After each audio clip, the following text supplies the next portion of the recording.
السلام علیکم ورحمۃ اللہ وبرکاتہ۔ ہم 13ویں پارے ہی کے احکامات کی آگاہی حاصل کریں گے۔ سب سے پہلے وہ کام جن کے کرنے کا اللہ تبارک و تعالیٰ نے حکم فرمایا یا جنہیں پسند فرمایا۔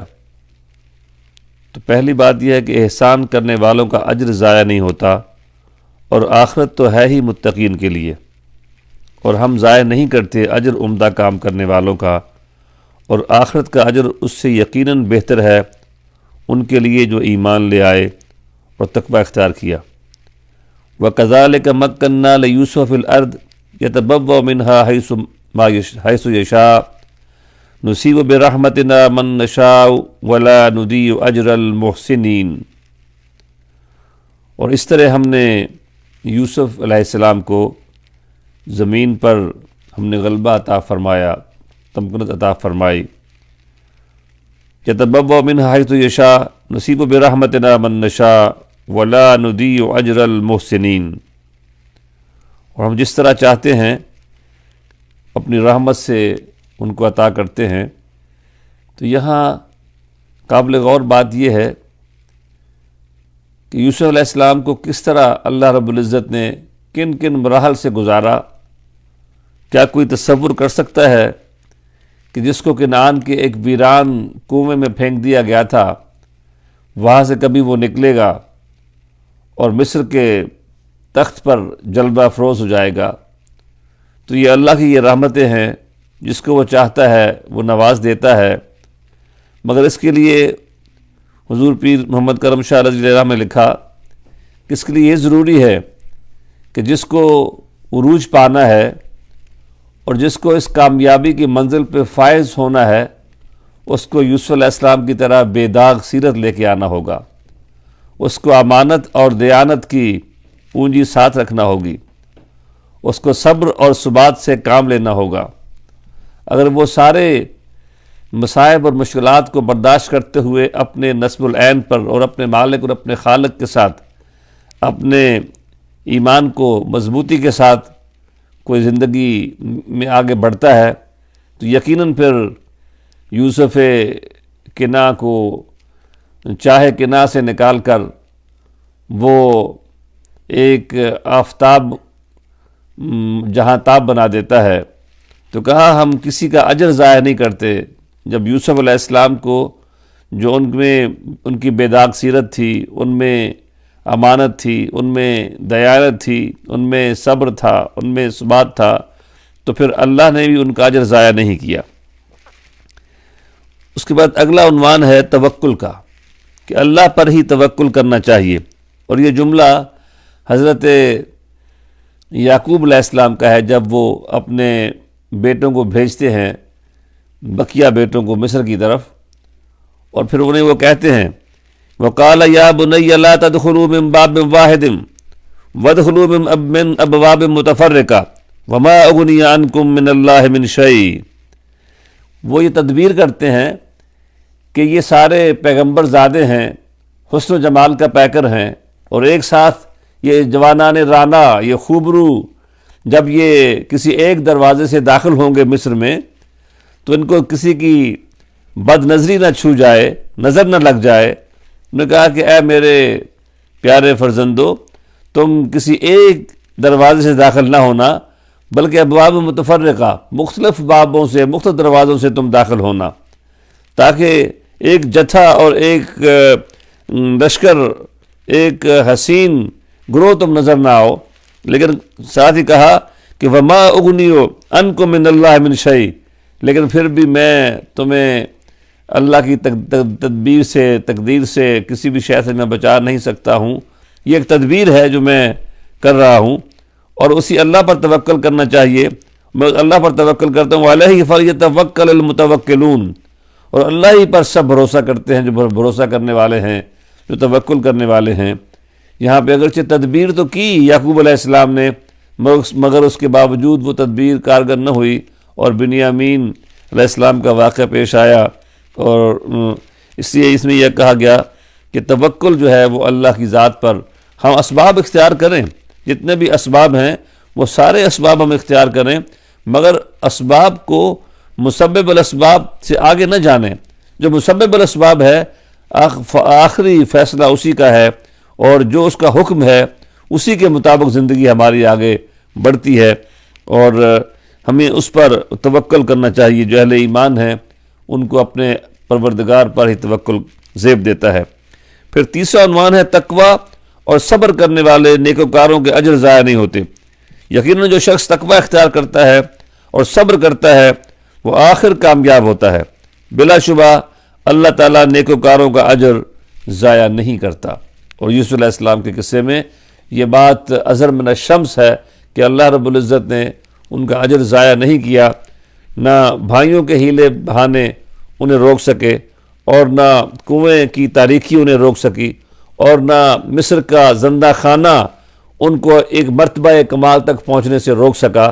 اللہ کریم انہیں جہاں پہنچانا چاہتا تھا، اللہ نے ان کے نیکی کا انہیں اجر دیا، ان کے صبر کا انہیں اجر دیا، ان کے تقوی کا ان کو اجر دیا، اور ان کو فائز المرام کر دیا۔ اگلی بات جو پسند ہے، جو جناب رسول اللہ صلی اللہ علیہ وسلم کی طرف فرمان ہے اور پیغام سب کے لیے ہے۔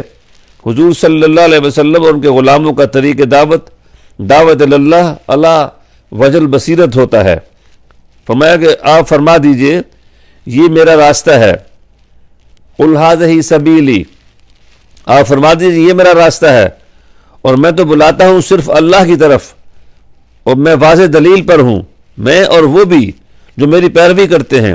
اور ہر عیب سے پاک ہے اللہ تعالیٰ، اور نہیں ہوں میں مشرکوں میں سے۔ قل ھذہ سبیلی ادعو الی اللہ علی بصیرۃ انا ومن اتبعنی، یعنی یہاں پہ فرمایا کہ یہ آپ کہہ دیجئے ان کو کہ یہ ہے میرا راستہ۔ قل ھذہ، یہ کہتے ہیں ھذہ کو جو اشارہ ہے وہ توحید اور قیامت پر ایمان کی طرف ہے، کہ میں دعوت دیتا ہوں کس پر، کس طرف بلاتا ہوں، اللہ کی توحید کی طرف اور آخرت پر ایمان کی طرف۔ سبیلی، اور یہ میرا راستہ ہے۔ پیر صاحب نے لکھا کہ یہ منہاجی و سنتی، میرا منہاج اور میرا طریقہ اور میرا راستہ یہ ہے۔ ادعو الی اللہ، میں اللہ کی طرف دعوت دیتا ہوں، علی بصیرت، اور بصیرت کیا ہے؟ بصیرت یہ ہے کہ اس پر یقین کامل ہو، اور جو یہ دعوت ہے اس میں وہ بلا دلیل نہ ہو، وہ دلیل کے ساتھ ہو، اور اس پہ کامل اکمل دلائل میسر ہوں، کہ ایسے دلائل کہ جس کو کوئی جھٹلا نہ سکے، جو دل و دماغ کو متاثر کرے، مطمئن کرے، اور ایسی فراست اور ایسے دلائل، ایسی برہان جس کو سن کر یقین پیدا ہو اس دعوت پر، جو دعوت اللہ اور روز قیامت کی طرف، توحید اور روز قیامت کی طرف دی جا رہی ہے۔ فرمایا حبیب آپ فرما دو کہ یہ میرا راستہ ہے، میں تمہیں توحید کی طرف بلا رہا ہوں، اور روز قیامت پر ایمان کی طرف بلا رہا ہوں، اور اللہ کی طرف میرا جو بلانا ہے وہ بلا دلیل نہیں ہے، وہ دلائل پر اس پر ہے، اور اس کو سننے کے بعد کوئی اس کا انکار نہیں کر سکتا ہے۔ اور نہ صرف میں بلکہ میرے جو پیروکار ہیں وہ بھی دلیل کے ساتھ، حکمت کے ساتھ، دانش کے ساتھ، بصیرت کے ساتھ، دلائل اور برہان کے ساتھ لوگوں کو دعوت دیتے ہیں اللہ رب العزت کی طرف۔ تو کہا کہ وَمَنِ اتَّبَعَنِی، اور جنہوں نے میری اتباع کی، تو اس سے مراد کیا ہے؟ حضرت عبداللہ ابن عباس رضی اللہ تعالیٰ عنہ کا قول نقل کیا حضور پیر صاحب علیہ الرحمہ نے کہ یہ اصحاب محمد صلی اللہ علیہ وسلم ہیں، اور جو اصحاب محمد کی شان وہ خود بیان کرتے ہیں کہ کانوا علی احسن الطریقہ، وہ سب سے حسین طریقے پر تھے، اور وہ ہدایت پر تھے، وہ علم کی کان تھے، اور وہ کنز الایمان تھے، اور وہ لشکر رحمان تھے۔ تو صحابہ کرام کی ومن اتبعنی، جس طرح رسول رحمت صلی اللہ علیہ وسلم دانش و بصیرت اور حکمت و دانائی اور فہم و فراست اور دلائل و برہان کے ساتھ اللہ کی طرف بلا رہے تھے، ایسے ہی ان کے فیضان نظر سے، ان کے فیض صحبت سے جو پہلی جماعت تیار ہوئی، جو دین کے داعی جو تیار ہوئے صحابہ کرام، ان میں بھی یہ صفات موجود تھیں۔ اور حضرت عبداللہ بن عباس کا بقول کہ وہ تو صحابہ کرام کی شان تو یہ تھی کہ وہ علم کی کانیں تھی، کان تھے علم کی، وہ گویا بھرے ہوئے تھے وہ علم سے، اور وہ ایمان کا خزینہ تھے، اور وہ اللہ کے دین کے لیے جہاد کرنے والے گویا رب رحمان کا لشکر جرار تھے۔ اور اس کے بعد اگلا عنوان جو ہے، جو خبر بھی ہے اور ایک اصول بھی ہے، دے دیا گیا اللہ رب العزت کی طرف سے، کہ اللہ تعالیٰ کسی قوم کی حالت نہیں بدلتا جب تک وہ خود اپنے آپ کو بدلنا نہیں چاہتی۔ ان اللہ لا یغیر ما بقوم حتی یغیروا ما بانفسہم، کہ اللہ تعالیٰ بے شک اللہ تعالیٰ نہیں بدلتا کسی قوم کی اچھی یا بری حالت کو جب تک لوگ اپنے آپ میں تبدیلی پیدا نہیں کرتے، اور جب ارادہ کرتا ہے اللہ تعالیٰ کسی قوم کو تکلیف پہنچانے کا تو کوئی ٹال نہیں سکتا اسے، اور نہ ہی ان کے لیے اللہ تعالیٰ کے مقابلے میں کوئی مدد کرنے والا ہوتا ہے۔ یعنی یہ ایک اصول ہے، پوری انسانی تاریخ پڑھ جائیے، آپ افراد کی تاریخ دیکھیں یا آپ اقوام کی تاریخ دیکھیں، آپ سلاطین کی تاریخ دیکھیں یا آپ امراء کی تاریخ دیکھیں، آپ ممالک کی تاریخ دیکھیں، پوری انسانی ہسٹری میں ایسا بلا وجہ نہیں ہے کسی کو جو ترقی ملتی ہے، کسی کو جو عروج ملتا ہے، کسی کو جو کامیابی ملتی ہے، اور جس کے سر پر عزت و عظمت کا تاج رکھا جاتا ہے، تو وہ قومیں بلا سبب ایسی نہیں ہوتی ہیں۔ ان کے اندر مقاصد کے ساتھ لگن ہوتی ہے، ان کے اندر جد و جہد کا داعیہ ہوتا ہے، ان کے اندر امانت اور دیانت ہوتی ہے، اور وہ اپنے کاز کے ساتھ مخلص ہوتے ہیں، اور وہ ہر طرح کے مصائب سے نپٹنے کا ڈھنگ جانتے ہیں، اور جب وہ ایک پوری کمٹمنٹ کے ساتھ اور پورے تیقن کے ساتھ اور پورے اپنے آپ کو والہانہ انداز میں انہماک کے ساتھ وہ اپنے جد و جہد کرتے ہیں اور کوشش کرتے ہیں، تو اللہ ان کو کامیابی کے راستے پہ ڈالتا ہے، اور انہیں عزت و عظمت کے تخت و تاج ان کے حصے میں آتے ہیں۔ بلا وجہ نہیں، جب تک کوئی قوم خود فیصلہ نہیں کرتی، اور اسی طرح جب کوئی قوم پہلے سے عزت و عظمت کے تخت پر بٹھائی گئی ہے تو اس کو بھی بلا وجہ وہ گراتا نہیں ہے، اس کو بلا وجہ وہ وہاں سے گراتا نہیں ہے، اس کے لیے لازمی اس کے اسباب یہی بنتے ہیں کہ وہ شمشیر و سنا کی بجائے طاؤس و رباب کے وہ رسیا ہو جاتے ہیں، اور وہ حکمت و دانائی کی بجائے اور جد و جہد اور تگ و تاز کی بجائے وہ سستی اور اضمحلال کا وہ شکار ہو جاتے ہیں، اور وہ امانت اور دیانت کی بجائے ان کے اندر خیانت جیسے اور جھوٹ اور فریب اور مکر جیسی چال بازیاں آ جاتی ہیں۔ جب اس طرح کے حالات ہو جائیں تو پھر قدرت اپنا فیصلہ خود کرتی ہے، اور پھر ان سے وہ تاج کرامت چھین لیا جاتا ہے۔ جیسے جب تک بنی اسرائیل جو ہیں وہ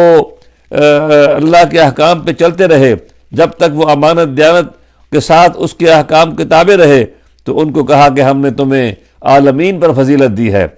اور جب ان کے اندر یہ کمیاں پیدا ہوئیں اور دین اسلام شروع ہوا تو اللہ کریم نے اس امت کے سر پر خیر امم کا تاج رکھ دیا، اور یہ اس وقت تک یہ خیر امت کا تاج ان کے سر پہ رہا، اور عروج اور ترقی ان کے قدموں سے لپٹی رہی جب تک یہ شمشیر و سنا والے تھے اور طاؤس و رباب والے نہیں تھے، شراب و کباب والے نہیں تھے، بددیانتی والے نہیں تھے، خیانت والے نہیں تھے، سستی والے نہیں تھے، کمزوری والے نہیں تھے، اور آپس میں سر پھٹول والے نہیں تھے۔ اس وقت تک ان کو عروج میسر رہا، اور جب یہ ساری کمیاں اور کوتاہیاں ان میں پیدا ہو گئیں تو پھر اس چشم فلک نے دیکھا کہ کس طرح 800-900 سال اسپین میں حکومت کرنے کے بعد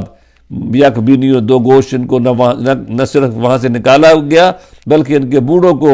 ان کے بچوں کو انہی شاندار عمارات کے سائے میں شہید کر دیا، قتل کر دیا گیا جو ان کی عزت و عظمت کا نشان تھے، اور ان کی عورتوں کو شاہی محلوں میں ان کی عزت کو داغدار کیا گیا۔ ایسے ہم کیا تاریخ ہم نے برصغیر پاک و ہند کی پڑھی نہیں کہ کس طرح آخری مغل بادشاہ کے شہزادوں کے سروں کو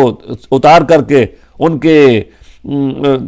بادشاہ کے سامنے، ان کے باپ کے سامنے پیش، باپ کی موجودگی میں ان کے سر اتارے گئے، اور کس طرح جو امراء تھے، جو اہل عزت و عظمت تھے، ان کو ذلیل کر دیا گیا۔ تو یہ ہمارے لیے پیغام اس میں یہی ہے کہ کوئی قوم اس وقت تک اس کی حالت نہیں بدلتی ہے جب تک وہ اپنا خود فیصلہ نہیں کر لیتی کہ ہم نے عروج کی طرف جانا ہے، ہم نے ترقی کی طرف جانا ہے، تو وہ جد و جہد کو اپناتے ہیں، وہ صبر و ثبات کو اپناتے ہیں، وہ ڈیووشن کے ساتھ اور انعماد کے ساتھ اپنے منزل کو پانے کے لیے وہ تڑپ پیدا کرتے اپنے اندر، وہ حالات سے گھبراتے نہیں ہیں، طوفان کے تند ریلے اور موجیں ان کو ڈراتی نہیں ہیں، آسمان سے گرتی بجلیاں ان کے عزائم کو وہ کمزور اور شل نہیں کرتی ہیں، وہ لگاتار اپنے منزل کو پانے کے لیے وہ چلتے چلے جاتے ہیں۔ تو پھر اللہ کریم کی مشیت فیصلہ کرتی ہے کہ وہ اس امتحان میں یہ قوم پوری اتری ہے، اب اس کے سر پر ایک بار پھر عزت اور کرامت کا تاج رکھ دیا جانا چاہیے۔ یہاں پہ میرے انجمن طلبہ اسلام کے سابقین کی جو تنظیم اور جماعت پاکستان فلاح پارٹی کے نام سے انہوں نے قائم کی ہے، ان کا یہ نعرہ میں سمجھتا ہوں کہ شاید اسی آیت سے لیا گیا ہو کہ خود بدلو گے تو بدلے گا پاکستان، خود بدلو گے تو بدلے گا پاکستان۔ یہاں پہ سب لوگ تبدیلی کی بات کرتے ہیں مگر اپنے آپ کو نکال کر، سب لوگ اصلاح کی بات کرتے ہیں مگر اپنے آپ کو مائنس کر کے، سب لوگ پورے معاشرے کو امانت اور دیانت کی بنیادوں پر استوار کرنا چاہتے ہیں مگر اپنے آپ کو مائنس کر کے۔ تو پاکستان فلاح پارٹی نے یہ دستور یہ سلوگن دیا ہے کہ پہلے خود بدلو، پہلے مجھے اپنے اندر سے برائیوں کو دور کرنا ہے، پھر معاشرے سے برائیاں دور ہوں گی۔ جب معاشرہ درست ہوگا تو پھر سماج جب درست ہوگا تو پھر اس کی حکومت بھی درست ہوگی۔ تو اس لیے ہمیں یہ جو حکم ہے ان اللہ لا یغیر ما بقوم حتی یغیروا ما بانفسہم، اگر ہم اپنی قوم کی کو ذلت پستیوں سے نکال کر عروج کی بلندیوں تک لے جانا چاہتے ہیں تو ہر فرد کو اپنے آپ کو بدلنا ہے، ہر فرد کو اپنے آپ کو ٹھیک کرنا ہے، ہر فرد کو دوسروں کی آنکھ کا تنکا تلاش کرنے کے بجائے اپنی آنکھ کے شیاطین جو ہیں ان کو دیکھنا ہے، ان کو نکالنا ہے۔ اور یہ جو ہماری روش ہے اس پہ مجھے علی میاں ندوی مرحوم کی بات یاد آتی، وہ کہتے ہیں کہ یہ تھرڈ ورلڈ کنٹریز جو ہیں یہاں پہ لوگ اس لیے نہیں اپوزیشن والے اس لیے نہیں وہ شور کرتے کہ وہ کرپشن ختم کرنا چاہتے ہیں، وہ کہتے ہیں کہ وہ اس لیے شور کر رہے ہوتے ہیں کہ تم نکلو، یہ ساری کرپشن ہم اپنے ہاتھوں سے آگے خود کریں گے۔ تو ہماری جو سیاسی پارٹیاں ہیں، ہمارے جو سیاسی رہنما ہیں، ہمارے جو سماجی رہنما ہیں، ان سب کو قوم میں یہ شعور پیدا کرنا ہے کہ ہر شخص کو اپنے آپ کو بدلنا ہے۔ ہمارے جو وارثان محراب و ممبر ہیں ان کو ہر اپنے موقع سے ممبر سے یہی آواز ابھرنی چاہیے کہ آؤ اپنے آپ کو بدلتے ہیں، آؤ اپنے مالک کو راضی کرتے ہیں، آؤ اپنے خالق کے بتائے ہوئے طریقوں پہ چلتے ہیں، آؤ محسن انسانیت اور محسن کائنات اور رہبر و رہنمائے کائنات جو پوری انسانیت کے رہبر ہیں، جو طریقہ ان کا ہے اس طریقے پہ چلتے ہیں اور امانت اور دیانت پہ چلتے ہیں اور صبر و ثبات کے ساتھ ہم چلتے ہیں، استقامت کے ساتھ اپنی منزل کو پانے کے جد و جہد کرتے ہیں۔ اور جب یہ مصمم ارادہ ہماری قوم کر لے گی تو پھر انشاءاللہ اللہ بھی ان کے ساتھ ہو جائے گا، اللہ کا فضل ان کے ساتھ ہو جائے گا، اللہ کی رحمت ان کے ساتھ ہو جائے گی، اور ایک بار پھر وہ نیچے سے پستیوں سے نکل کر بلندیوں کی طرف پہنچ جائیں گے۔ تو اللہ تعالیٰ نے کسی قوم کی حالت نہیں بدلتا جب تک کہ وہ خود اپنے آپ کو نہیں بدلتی ہے۔ اللہ تعالیٰ ہمارے افراد سے لے کر ہمارے اجتماع تک ہمارے پورے معاشرے کو، پوری قوم کو اپنے آپ کو خیر کے سانچے میں ڈھالنے کی توفیق عطا فرمائے۔ تبدیلی صرف لفظوں سے نہیں آتی ہے، تبدیلی عمل سے آتی ہے، اور تبدیلی اوپر سے نازل نہیں ہوتی ہے، یہ انسانی شعور سے، انسانی فکر و شعور سے، انسانی دلوں سے یہ پھوٹتی ہے اور پھر یہ پورے معاشرے کو اپنی لپیٹ میں لے لیتی ہے۔ اللہ کریم ہمیں اپنے آپ کو بدلنے کی توفیق عطا فرمائے تاکہ اللہ کا فیصلہ اپنے اس فضل کے ساتھ ہمارے شامل حال ہو جائے۔ پھر فرمایا کہ انسانیت کے لیے نفع مند چیزوں ہی کے لیے بقا و دوام ہے، یہ بھی بڑا اہم موضوع ہے۔ انسانیت کے لیے نفع مند چیزوں کے لیے دوام ہے۔ بے شک جو چیزیں انسانیت کے لیے، اس کائنات کے لیے نفع بخش ہیں وہی باقی رہتی ہیں۔ یہ بڑے ابھی جدید ماڈرن لوگوں نے آ کے جو بایولوجی پہ ریسرچ کرنے والے تھے، جیسے مینڈلز کے جو لاز ہیں، انہوں نے ان بایولوجسٹ نے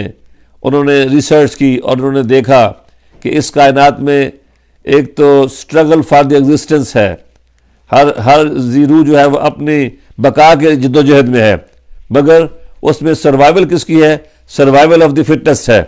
جو اس انوائرمنٹ کے ساتھ جو فٹنس ہوگا وہی بچے گا۔ تو جو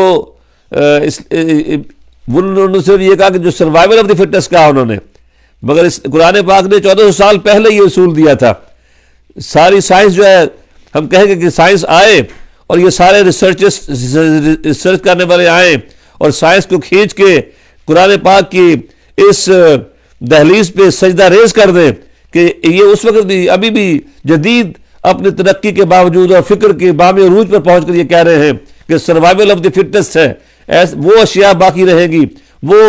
جاندار باقی رہیں گے، اور وہ پودے باقی رہیں گے، وہ اشیاء باقی رہیں گی کہ جو فٹ ہیں، جو کنوینئنسی کے ساتھ اپنے بدلتے ماحول میں اپنے آپ کو ایڈجسٹ کر سکیں گی۔ مگر قرآن اس سے بھی اگلا انقلابی ایک ضابطہ دے رہا تھا کہ باقی وہ بچے گا جو اپنے ماحول کے لیے، گرد و پیش کے لیے، یونیورس کے لیے جو نفع مند ہوگا، جو بینیفیشل ہوگا، جس سے انسانیت کو فائدہ پہنچے گا، جس سے اس کائنات کو فائدہ پہنچے گا، قدرت اور نیچر اس کو باقی رکھے گی، اور باقی چیزیں آہستہ آہستہ اس سے نکلتی رہے گی۔ حضور پیر کرم شاہ صاحب علیہ الرحمہ نے بڑی خوبصورت مثال دی ضیاء القرآن میں اسی آیت کے تحت کہ جیسے تم اپنے گھر میں پھولوں کا گلدستہ تازہ تر و تازہ اور لہلاتے ہوئے، مہکتے ہوئے، خوش رنگ، خوشبو دینے والے پھول لا کے گملے میں اپنے اس کو گلدستہ بنا کے اپنے کمرے میں رکھتے ہو، اور تمہارے مشام جام معطر ہوتے ہیں، تمہاری آنکھوں کو اس سے ایک ٹھنڈک پہنچتی ہے، مگر 2 دن 3 دن 4 دن کے بعد تم دیکھتے ہو کہ وہ پھول تو مرجھا گئے ہیں، ان کے چہرے لٹک گئے ہیں، اب اس میں کوئی تازگی نہیں رہی ہے، تو تم خود ہی اس کو اٹھا کے باہر پھینک دیتے ہو۔ تو ایسے ہی اس کائنات میں جو کائنات کے رنگ و روپ میں اضافہ کرنے کے قابل شے نہیں رہتی ہے، جس سے انسانیت کو فائدہ نہیں پہنچتا ہے، تو قدرت اس کو بدلنے کا فیصلہ فرما لیتی ہے۔ تو اگر ہم چاہیں کہ ہمیں جو فرد چاہے کہ اس کو دوام ملے، اور جو قوم چاہے کہ اس کے عروج کو دوام ملے، تو اس قوم کو چاہیے کہ اپنے وجود کو وہ نفع بخش بنا لے انسانیت کے لیے۔ میں یہاں یہ ایک جملہ کہہ کے آگے بڑھوں گا کہ جب تک ہمارے مسلمانوں کی لیبارٹریز آباد تھیں، جب تک ان کی دانشگاہیں، ان کی یونیورسٹیاں آباد تھیں، جب تک ان کے سائنسدان تجربات کر رہے تھے، جب تک ان کے نئے سے نئی ریسرچ یہ کر رہے تھے، اس وقت تک عزت و عظمت اور کرامت اور ان کے حصے میں تھی۔ اور جب ان کی رستگاہیں اجڑ گئیں، اور جب ان کی لائبریریاں، ان کے دارالمطالعے، ان کی دانشگاہیں وہ بے آباد ہو گئیں، اور جب ان کی زمینیں جو ہیں وہ فکر کی اور سوچ کی اور شعور کی اور تجسس کی وہ بانجھ ہو گئیں، تو پھر ان کے لیے وہ عزت و کرامت نہ رہی۔ عروج اسی کا باقی بچتا ہے کہ جو ہمارے آقا مولا محمد رسول اللہ صلی اللہ علیہ وسلم نے بھی یہ فرمایا تھا، خیر الناس من ینفع الناس، انسانوں میں سے بہتر وہ ہے جو انسانیت کے لیے کوئی نفع بخشن۔ تو اگر ہم چاہیں، اگر میں چاہوں تو میں بہتر بننا چاہوں، تو مجھے اپنے وجود کو باقیوں کے لیے نفع مند، نفع بخش بنانا چاہیے۔ اگر میرا کوئی گروہ، میری جماعت، میری تنظیم، میرے ساتھی، میرے دوست وہ چاہیں کہ وہ ان کو عزت ملے اور وہ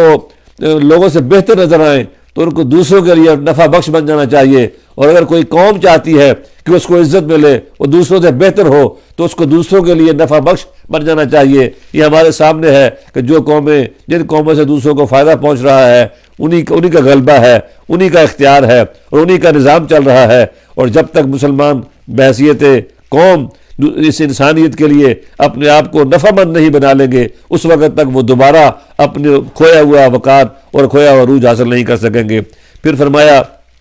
کہ نصیحت قبول کرنے والے عقل مندوں کے اوصاف جو ہیں وہ کیا ہے؟ فرمایا کہ نصیحت وہی قبول کرتے ہیں جو عقل مند ہیں، وہ جو پورا کرتے ہیں اللہ تعالیٰ کے ساتھ کیے ہوئے وعدہ کو، اور نہیں توڑتے پختہ وعدہ، اور جو لوگ جوڑتے ہیں اسے جس کے متعلق حکم دیا اللہ تعالیٰ نے کہ جوڑا جائے، اور ڈرتے رہتے ہیں اپنے رب سے، اور خائف رہتے ہیں سخت حساب سے، اور جو لوگ مصائب و آلام میں صبر کرتے رہے اپنے رب کی خوشنودی حاصل کرنے کے لیے، اور صحیح سے ادا کرتے رہے نماز، اور خرچ کرتے رہے اس مال کو جو ہم نے دیا پوشیدہ یا اعلانیہ طور پر، اور مدافعت کرتے رہے نیکی سے برائی کی، انہی لوگوں کے لیے دار آخرت کی راحتیں ہیں، یعنی سدا بہار باغات ہیں جن میں وہ داخل ہوں گے، اور جو صالح ہوں گے ان کے باپ دادوں، ان کی بیویوں، ان کی اولاد، وہ بھی داخل ہوں گے، اور فرشتے یہ کہتے ہوئے داخل ہوں گے ان پر ہر دروازہ سے، سلامتی ہو تم پر بے وجہ اس کے جو تم نے صبر کیا، پس کیا عمدہ ہے یہ آخرت کا گھر، سلام علیکم بما صبرتم فنعم عقبی الدار۔ تو یہ طویل 19 سے لے کر 24 تک سورہ الرعد کی آیات تھیں، جس میں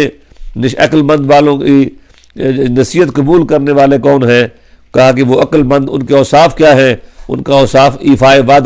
عہد ہے، وعدہ پورا کرنا ہے، خواہ وہ وعدہ کسی فرد سے ہو یا کسی جماعت سے ہو یا کسی ملک سے ہو، کسی قوم سے ہو، جو وعدہ کر لیا اس کو وہ پورا کرتے ہیں، اور اللہ کے ساتھ جو وعدہ کیا ہوا ہے اس کو بھی وہ توڑتے نہیں، پختہ وعدہ اللہ کے ساتھ جو وعدہ ہے وہ اس کو بھی پورا کرتے ہیں، اور جو لوگ جوڑتے ہیں اسے جس کے متعلق اللہ نے جوڑنے کا حکم دیا ہے، یعنی صلہ رحمی ہے۔ اور حضور سرکار دو عالم صلی اللہ علیہ وسلم نے ارشاد فرمایا کہ یہ صلہ رحمی نہیں ہے کہ اگر کوئی تمہارے ساتھ صلہ رحمی کرے تو تم بھی صلہ رحمی کرو۔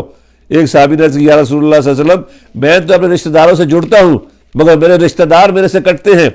تو میں یہی تو صلہ رحمی ہے، اگر کوئی بھی تم سے جڑے اور تم بھی اس سے جڑو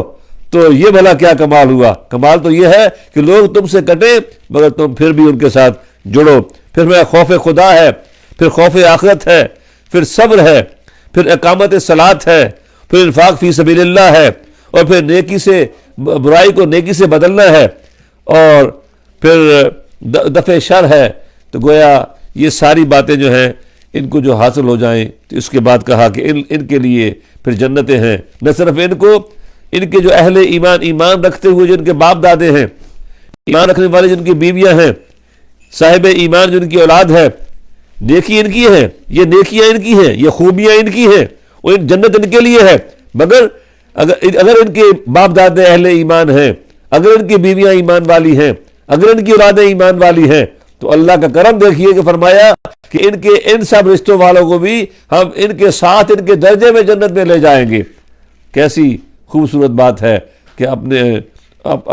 نیک لوگوں کو اللہ ان کے باپ دادوں اور ان کی اولادوں کو بھی ان کے ساتھ وہاں پہ لے جائے گا، اور پھر فرشتے ہر دروازے سے داخل ہوں گے ان کے لیے یہ کہتے ہوئے سلام علیکم بما صبرتم فنعم عقبی الدار، کہ سلامتی ہو تم پر اس وجہ سے کہ جس پر تم نے صبر کیا، اور یہ آخرت کا گھر جو ہے کیا ہی اچھا گھر ہے یہ آخرت کا۔ حضور سرکار دو عالم صلی اللہ علیہ وسلم ہر سال شہدائے احد کے مزارات پہ جاتے اور وہاں پہ داخل ہوتے جب تو کہتے، ارشاد فرماتے السلام علیکم، سلام علیکم بما صبرتم فنعم عقبی الدار، اے احد کے شہیدو تم پر سلام ہو اس وجہ سے جو تم نے صبر کیا، اور یہ تمہارے لیے آخرت میں کتنا ہی حسین ٹھکانہ ہے، کتنا اچھا ٹھکانہ ہے۔ تو یہ، اور اس کے بعد ان متقین کے ان اوصاف کے بعد اگلا جو عنوان ہے وہ دلوں کا اطمینان اللہ کی یاد میں ہے۔ فرمایا سنو الا بذکر اللہ تطمئن القلوب، کہ جو اطمینان قلب ہے وہ تو اللہ کے ذکر میں ہے۔ آپ دولت اکٹھے اور اطمینان قلب، یہ اتنی بڑی نعمت ہے کہ اس سے بڑی کوئی نعمت نہیں ہو سکتی۔ شاید لوگ سمجھتے ہیں کہ مال و دولت بڑی نعمت ہے، شاید لوگ سمجھتے ہیں کہ حکومت میں چلے جانا بڑی نعمت ہے، شاید لوگ سمجھتے ہیں کہ بہت سارے فالوورز مل جانا یہ بڑی نعمت ہے، شاید لوگ سمجھتے ہیں کہ اچھی اولاد مل جانا بڑی نعمت ہے، شاید لوگ سمجھتے ہیں کہ بیٹے مل جانا بڑی نعمت ہے، شاید لوگ سمجھیں کہ کوئی عالیشان گھر اور عالیشان سواری مل جانا بڑی نعمت ہے، مگر ان سب کے ہوتے ہوئے بھی ہو سکتا ہے کہ کنج قلب جو ہے وہاں پہ ویرانی ہی ویرانی ہو سکتا ہے کہ دولت کی ریل پیل اور نوکر چاکر چاروں طرف پھرنے والے موجود ہوں، مگر اس کے باوجود دل کی دنیا برباد ہو، اندر سے بے سکونی ہو، اندر میں اضطراب ہو، اندر جو سکون ہے، جو اطمینان ہے، یہ سب سے بڑی دولت ہے۔ اس لیے اللہ نے فرمایا الا بذکر اللہ تطمئن القلوب، سنو دھیان سے سنو، غور سے سنو، جو دلوں کا اطمینان ہے وہ تو اللہ کی یاد میں ہے، وہ تو اللہ کے ذکر میں ہے۔ جو اللہ کی یاد میں رہتے ہیں تو پھر ان کو کچھ پتہ ہی نہیں چلتا ہے کہ یہ باہر والے کس طوفان کب آیا اور طوفان کب چلا گیا، انہیں خبر ہی نہیں ہوتی، وہ اپنے مالک کی یاد میں اس طرح مستغرق ہوتے ہیں، ان کے دل پر ایک اطمینان کی لہر چھائی رہتی ہے، اور کوئی بھی پتھر، کوئی بھی کنکر، کوئی بھی ہوا کا تیز باد سرسر کا کوئی بھی جھلسا دینے والا جھونکا ان کے دل میں کوئی بے قراری اور بے صبری کی لہر پیدا نہیں کرتا ہے، ان کے دلوں کو اطمینان ہوتا ہے۔ دعا کیجئے کہ اللہ ہمیں ایسا ذاکر بنا دے کہ اللہ تعالی ہمارے دلوں کو اطمینان والا بنا دے، اللہ ہمیں اطمینان کا نور نصیب کر دے۔ میں ایمان اور عمل صالح کا انجام اچھا ہے، میں شکر کرنے سے نعمت بڑھتی ہے۔ پھر میں ایمان والوں کو نماز اور راہ خدا میں خرچ کرنے کا حکم دیا گیا، فرمایا آپ فرمائیے میرے بندوں کو جو ایمان لائے ہیں کہ وہ صحیح صحیح ادا کیا کریں نماز اور خرچ کیا کریں اس سے جو ہم نے انہیں رزق دیا ہے، اور پوشیدہ طور پر اور اعلانیہ طور پر اس سے پیشتر کہ آ جائے وہ دن جس میں نہ کوئی خرید و فروخت ہوگی اور نہ دوستی ہوگی۔ ہے وہ دن جب کوئی دوستی نہیں ہوگی، نہ کوئی کاروبار ہوگا، جو کچھ یہاں کریں گے وہ وہاں جا کے اس کا ہم بدلہ ہمیں ملے گا۔ تو کہا کہ نمازیں قائم کیجئے اور اللہ کے راستے میں خرچ کیجئے۔ یہ آج کے عنوانات تھے، جو اوامر تھے، جو نہیں کے نواہی کے جو عنوان ہیں، وہ انشاءاللہ آج شام کی نشست میں ہم ڈسکس کریں گے۔ 13ویں پارے کے یہ جو عنوانات تھے، دلوں کا اطمینان، ایمان صالح کا عمل، اور یہ جو وعدوں کا پورا کرنا، صلہ رحمی کرنا، خوف خدا رکھنا، خوف آخرت رکھنا، صبر رکھنا، اقامت صلاۃ کرنا، انفاق فی سبیل اللہ کرنا، اور برائی کا بدلہ، برائی کو مٹانا نیکی کے ذریعے سے، پھر اپنے آپ کو